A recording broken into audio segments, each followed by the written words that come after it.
Welcome into the Simmons Scoop with Chad Simmons. Today is Wednesday, July 9th. I am your host, Josh Newberg, and we are live with the Director of Recruiting here at Rivals. We got a lot to cover today, but before we do, you guys, hit subscribe, get those notifications when we go live. We have live commitments almost every day right now, so the best way to join those is to get notified and be a subscriber. All right, we're going to talk a little Georgia as the Dogs have been hot, and they're going to stay hot. Some big commitments coming up. Let's start with five-star tight end Caden Prothro making that decision this Saturday. It's coming up. Finally, Prothro is going to announce his decision. Chad, what's your read on this recruitment?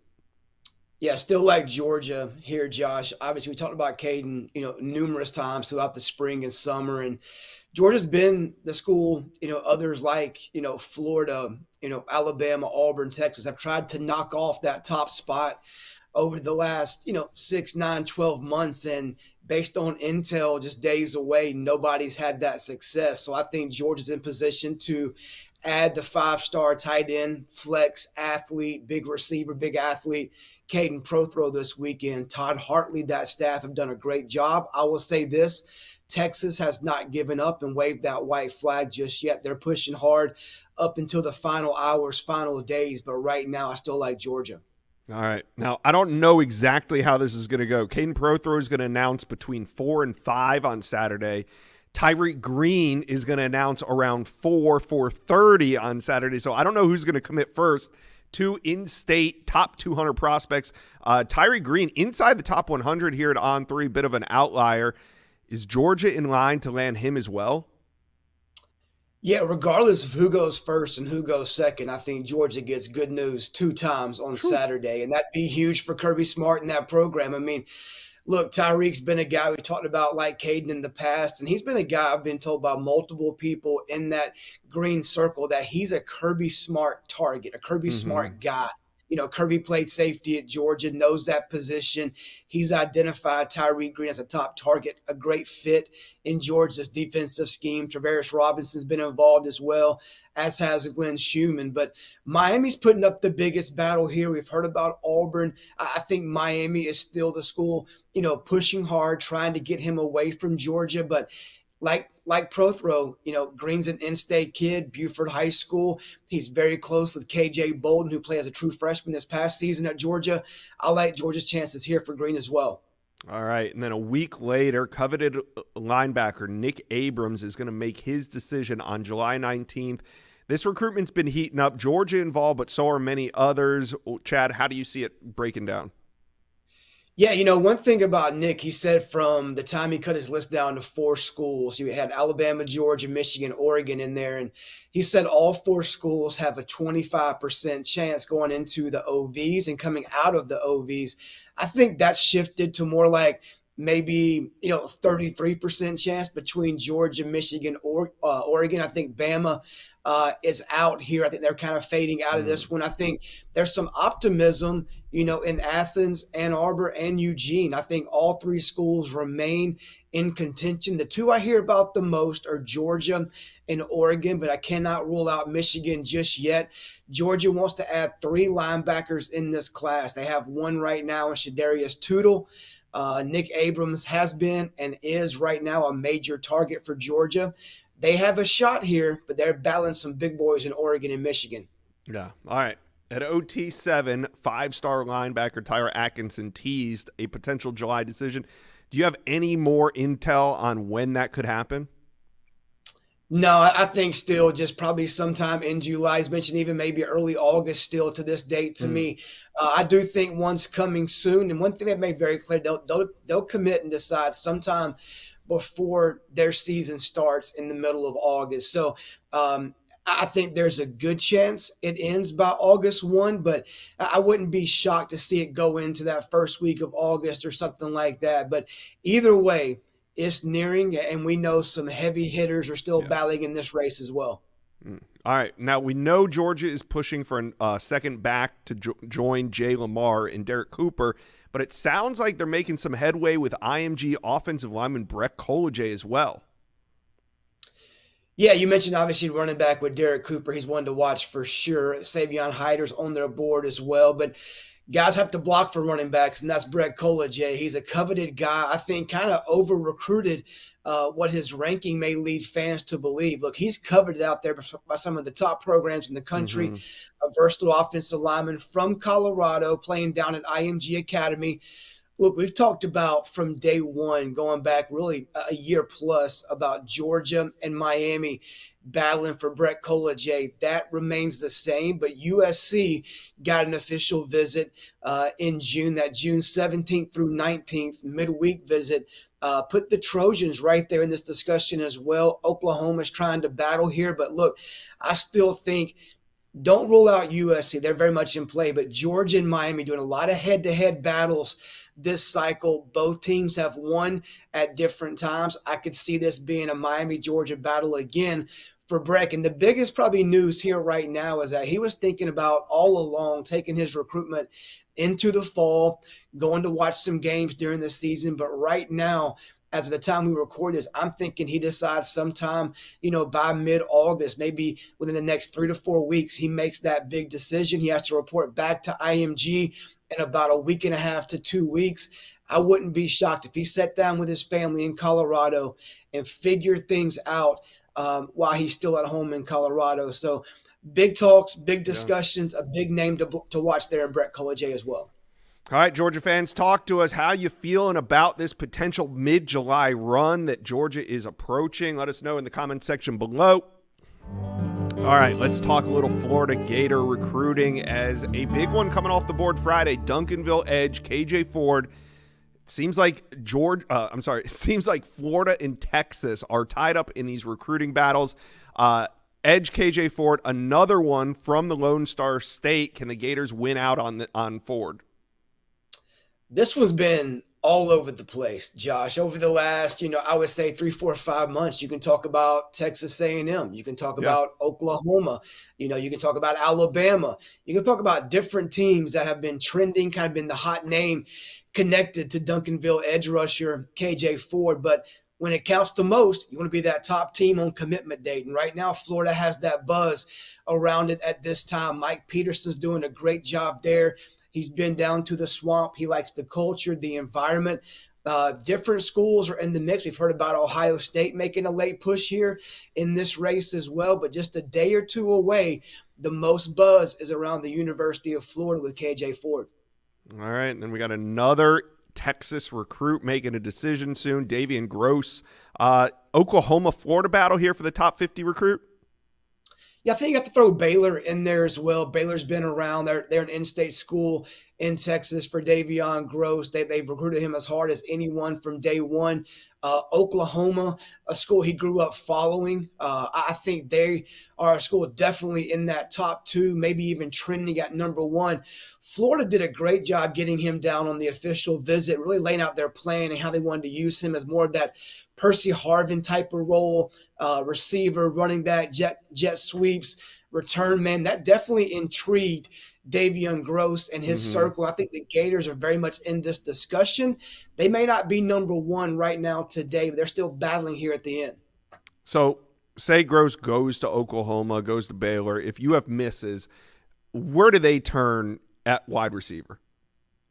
I think they want to add one more. They have Justin Williams and Marquez Daniel already in the fold, committed. I think a guy you have to watch if you're a Florida fan is Samarion Wingo, a kid from right there outside of Jacksonville. He's taken OVs to Florida, Miami, and South Carolina. I've always felt like if Florida pushed and he had that spot there at the Swamp, they'd be the team to beat. So if Gross does stay in that Midwest area in Waco or Norman and skips over Gainesville, I think you turn your eyes and attention to Wingo.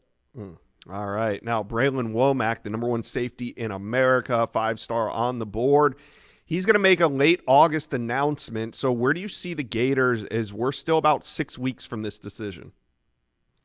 Yeah, I mean, still, like you said, there's still time. So I don't think Florida is number 1 right now. They probably haven't been number 1 on that list yet. There's still, discussions being held. He's having some Zoom calls and Zoom meetings with different coaching staffs. And Look, Vinny Sunseri is the one that put Florida on this list. He came down from coaching at Washington last year, and that had Washington in the mix. I mean, Womack went from Mississippi to Seattle for a game last season. I would say Sunseri is, if not his favorite coach, definitely one of the top 2 or 3 on his personal board as far as relationships go and guys he trusts. So, look, Florida's in play. We think Ohio State may be the team to beat.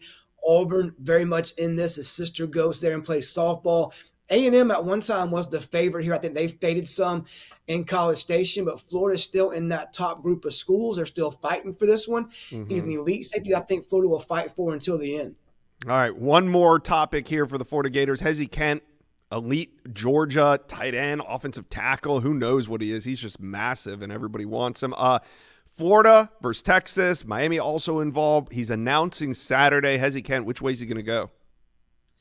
Yeah, I mean, I think all 3 schools you mentioned, Florida, Miami, Texas, are all still in this. They're all still, making their final push to see if they can get Ken. I think right now, as we record this, Josh, I like where Florida's at. I mean, I think it goes back to tight ends coach Russ Callaway being a guy that's kind of preached tight end to Kent from day one, showed him a fit in the offensive scheme at Florida, that relationship, that trust. Of course, Texas, they're pushing hard. There's some optimism in Austin that can be in this as well.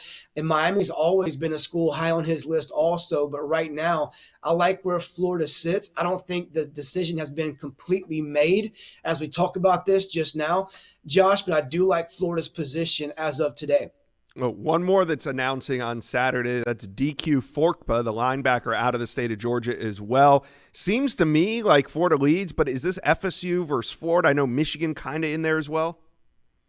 Yeah, you don't want to skip this guy. Looks like Zeus over there. I mean, this kid looks like he could be in WWE one day if he's not a football player in the NFL at some point. But no, I think Florida is in the pole position clearly as the team to beat here for DQ4. But I think they have been, for some time from that. Really, that whole staff has done a great job. It's not just 1 or 2, but from the personnel group to Billy Napier, Florida State, I think, gave him a lot to think about on the official visit. Michigan was involved, Clemson, Miami a little bit as well as at different times. But Florida, clearly for me on my side, is the team to beat here. All right, let's talk a little Tennessee recruiting. It was a 2 for Tuesday for Tennessee. Pickups of Braden Rouse, an elite linebacker, also athlete Javonte Smith. Chad, this Friday, offensive tackle J.B. Shabazz announces, could Tennessee stay hot and land another big-time recruit? Yeah, I mean, Steve Wilfong and myself logged picks for Tennessee not too long after Braden Rouse made his announcement, which was a huge win for Tennessee over Texas on Tuesday night. And we like where they sit, the Vols for Shabazz. There's been talk about, Ohio State maybe being the team to beat. At one time, South Carolina was viewed as a major contender here, but Tennessee getting that OV that June 13th weekend, his time sitting down talking X's and O's in football with Glenn Ellerby, the offensive line coach in Knoxville. Tennessee came out of that trip in a better spot, and we see them now in the best spot heading into Friday. Yeah, and Tennessee fans, do me a favor, hit subscribe. The Volunteers are hot on the trail. We're talking Tennessee recruiting all offseason long. Let's rewind it. Let's talk about those commitments. Braden Rouse and Javonte Smith. Tennessee came back, kind of made a statement in mid-July.